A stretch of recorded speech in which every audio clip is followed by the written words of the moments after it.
call it home for you and me. Honey, what'll we do with this stuff? It looks toxic and we better get rid of it. Oh, flush it down the toilet.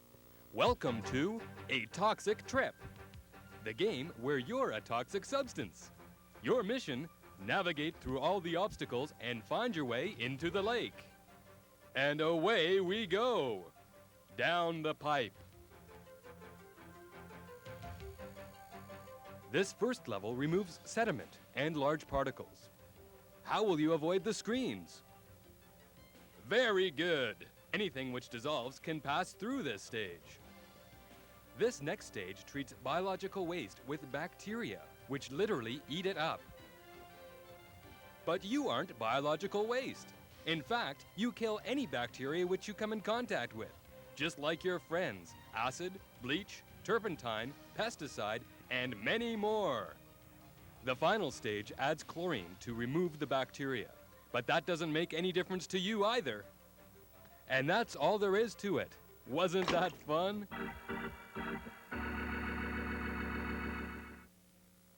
Some chemicals do come down in the sewage flow, and really you have to remember that sewage plant is set up to treat really domestic waste, and we're not set up to deal with industrial waste or complex chemical combinations or this type of thing.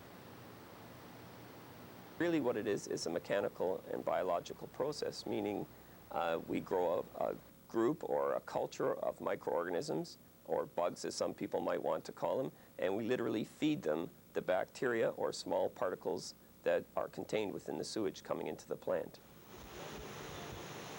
Well, the waste product from this feeding process, this waste-activated sludge as we call it here, along with other sludges, are all mixed in together and are dewatered and then incinerated.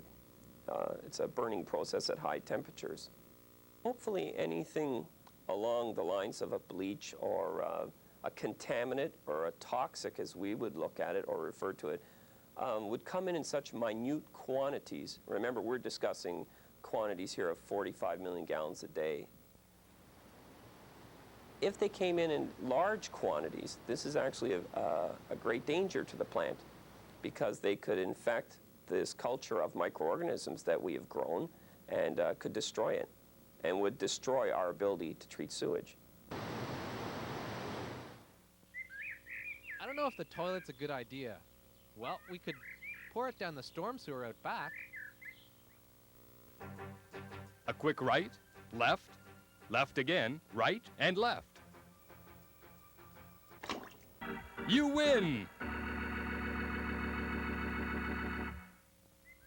Nah, the storm sewer leads right to the lake. What about leaving it in the container and putting it out in the garbage? Now, if you can just get out of that container... Good! Down we go. With the raindrops. Down the pipe to the sewage treatment plant. Well, you know your way around there already. And that's all there is to it. Wasn't that fun?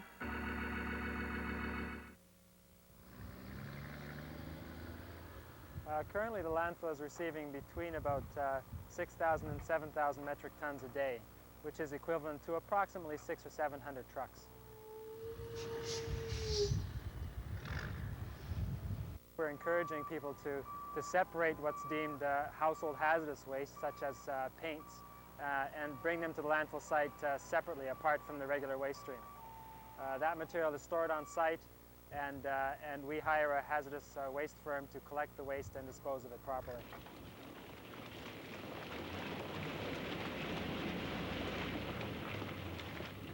The material, the liquid that collects at the bottom of the landfill site is carrying all sorts of contaminants that are picked up as it percolates through the waste, and that liquid is called leachate. The landfill is designed with a 4-foot thick clay liner, which is in the bottom of the landfill site. It prevents the leachate from penetrating down into the groundwater. On top of the liner, there's a leachate collection system, and the leachate is collected through the system of piping and directed into a pump station. From the pump station, it gets pumped into the sanitary sewer. and hence it ends up being treated at the sewage treatment facility on the lake.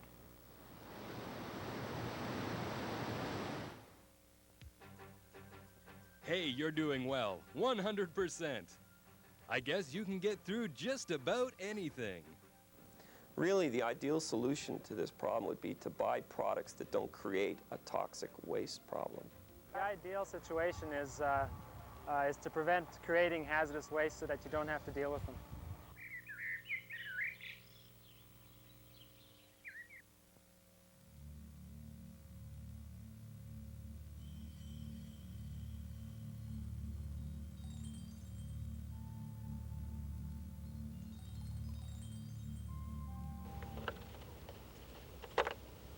There's something really satisfying about doing things yourself, like changing your own car oil.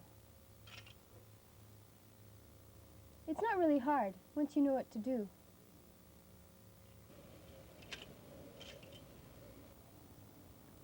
Perfect.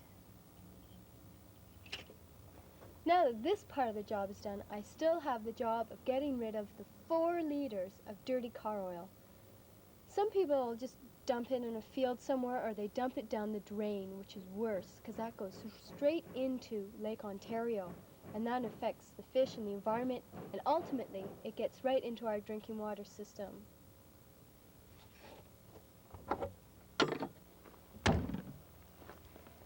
Did you realize that last year alone there was 250 million liters of used car oil dumped in Ontario alone?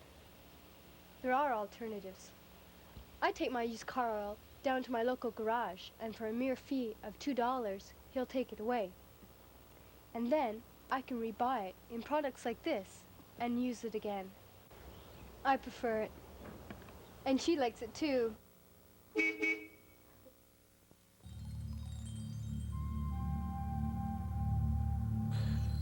I guess this staff has hung around long enough collecting dust.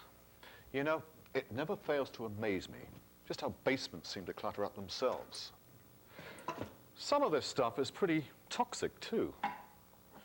I bet this is outlawed by now.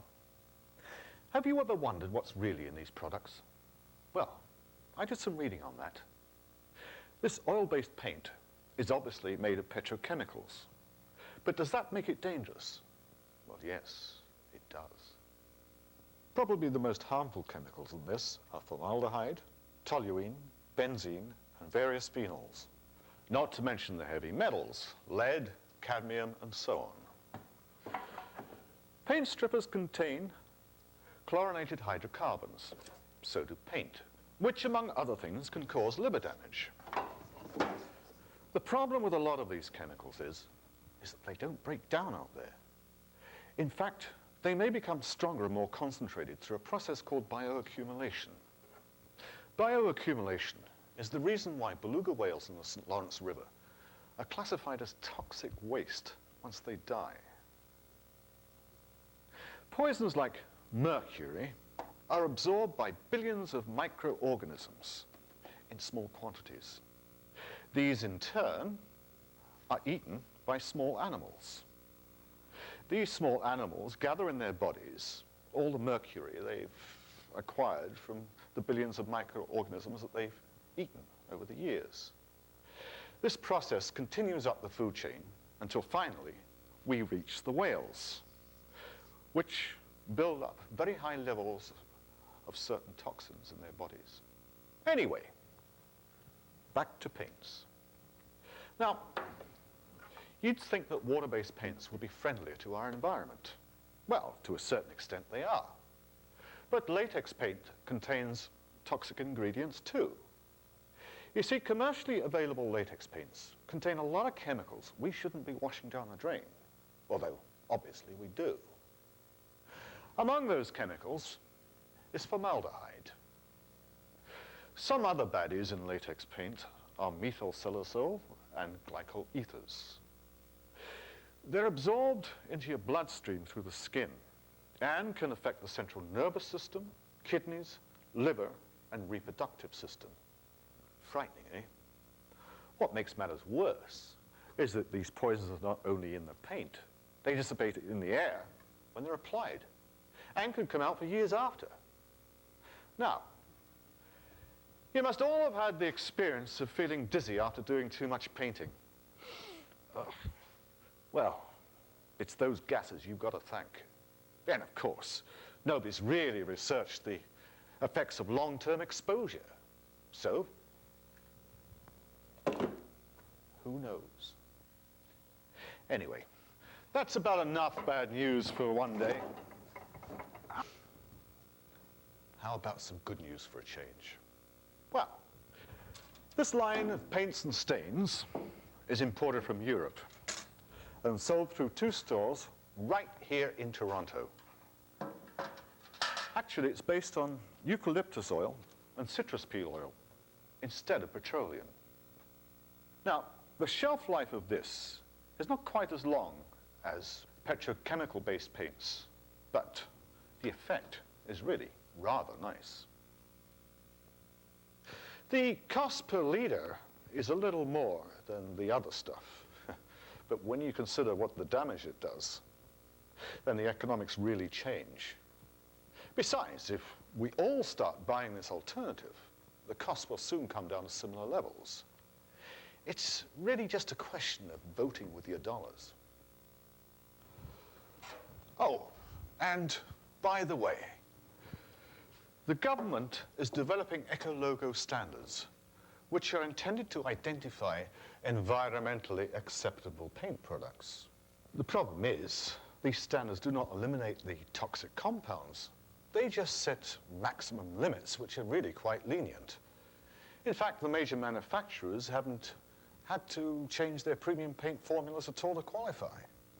All in all, a step in the right direction, but unfortunately, just a baby step.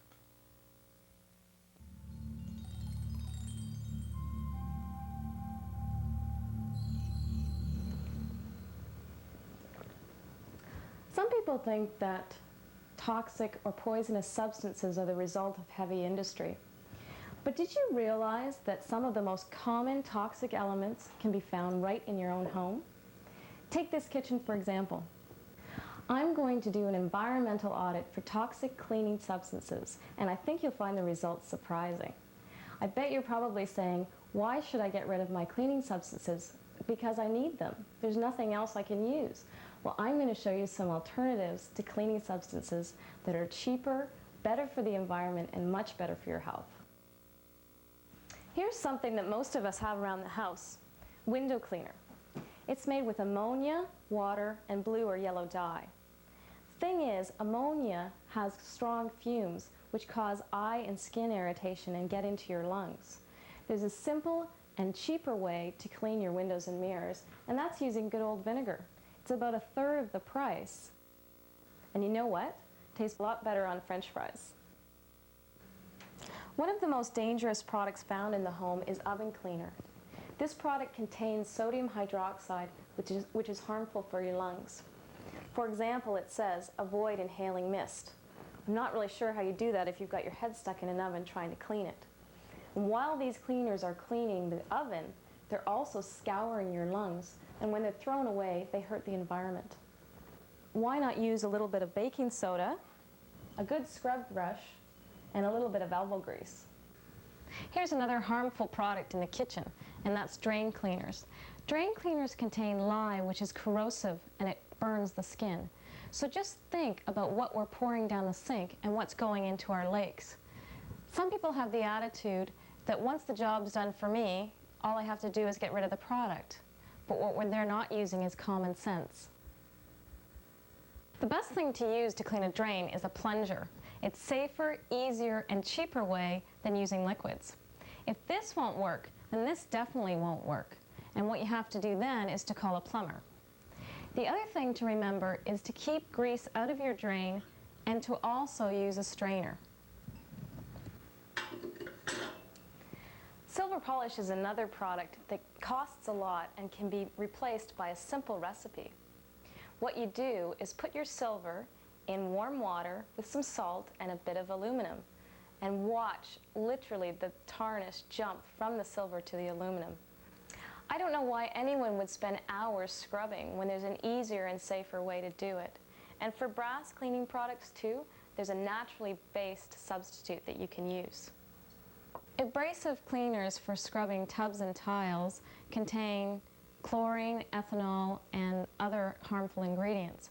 What you can do is make up your own recipe like I did here, and this one came out of the Green Consumer Guide. This is a great book for helpful tips on saving the environment through different recipes. We talk a lot about phosphates. Phosphates are bad for the environment because they get into the water and they disrupt the balance of the ecosystem. Products such as these have phosphates in them, and it's important to choose ones that are phosphate-free. Manufacturers even make the same brand that are phosphate and phosphate-free. So choose the one that's best for the environment and ultimately best for the water. Other manufacturers are making biodegradable and natural products such as these that are phosphate-free. So they're great alternatives.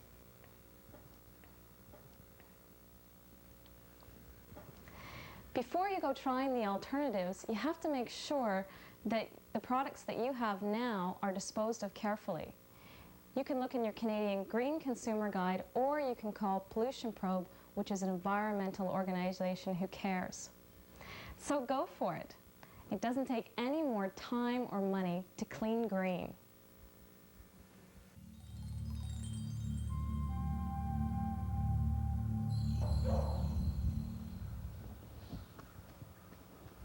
Gardens. Sometimes this is the only chance that city dwellers get to make any sort of contact with nature. This is where we come to relax and to escape. Some gardeners prefer to plan their gardens down to the very last detail, while others take a more hands-off approach. Regardless, we all have to spend time weeding and pruning and trying to keep unwanted pests away from our gardens. So how do we go about doing that? Over the past few decades, the products of choice have been these synthetically derived chemical pesticides and fertilizers. The problem with using these on your lawn is that your lawn becomes addicted to the chemicals that are used in these products.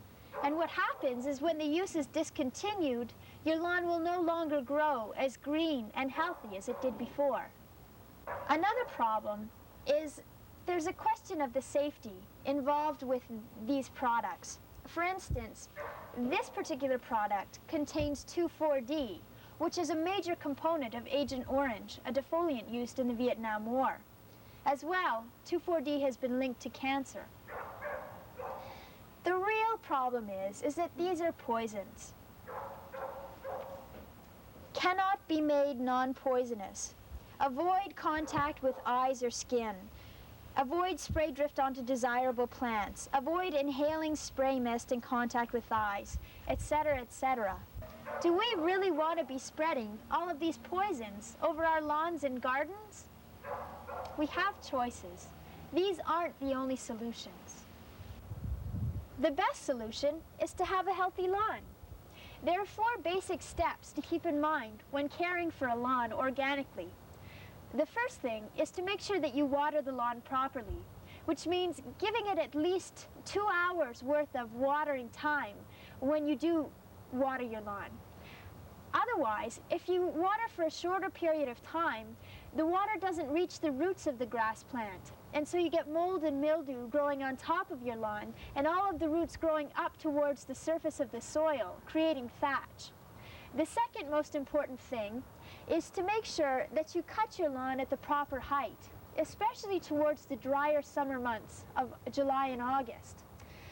An inch is really a little bit too short for a lawn, even though that's usually the length that you see lawns cut at.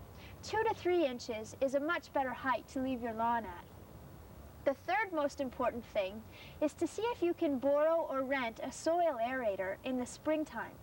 What a soil aerator does is it punctures holes into the soil and allows air, water, and nutrients to get deep down into the roots of your grass plants. The fourth most important thing when caring for a lawn organically is to make sure that you use organic, natural source fertilizers or pesticides if you need them. One of the very best organic fertilizers you could ever ask for is good old compost. It's cheap, it's easy to find, and most people have it around. Just in case you can't get a hold of some compost, there are some organic alternatives that are available at your local nursery. For instance, fish emulsion, bone meal, blood meal, or feather meal are excellent sources of nutrient to feed your lawn or garden with. As an alternative to pesticides, you might keep in mind when you're planting your garden to build a symbiotic relationship between your plants.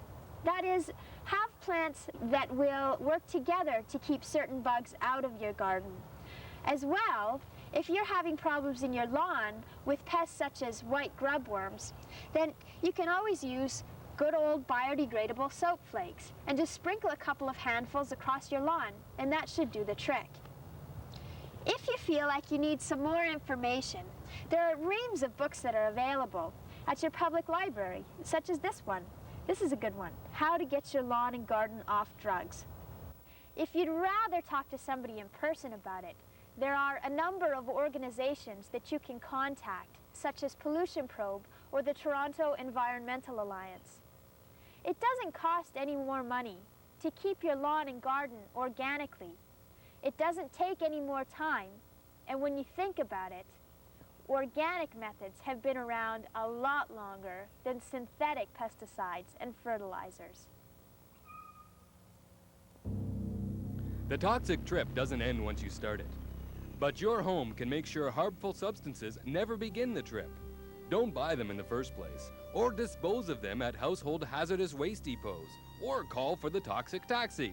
That's how to win the game.